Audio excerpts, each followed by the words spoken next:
তিনটে elimination point রয়েছে।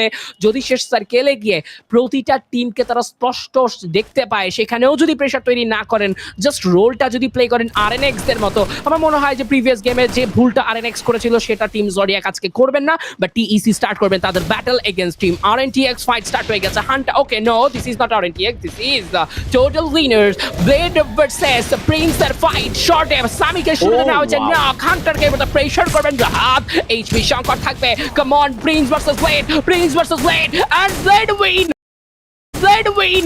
আবারও আরো একটা ড্যামেজ। আলফা তোল পুরো টিমটাকে সামলে নিয়েছে blade all the way from Bangladesh. গর্বের বাংলাদেশ, হ্যাঁ এটাই তো বাংলাদেশের ডমিনেশন।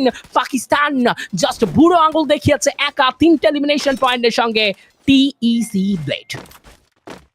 একেবারে পুরো দলকে কিন্তু সেখানে ওয়ান হ্যান্ডেডলি ফিনিশ করতে আমরা দেখতে পেয়েছি। রেভেনেন্ট স্পার্ক তারা আরো কিছু লড়াইতে যুক্ত হয়েছিল। আরএনএক্স তারাও এখনো পর্যন্ত কন্টিনিউ করছে নিজেদের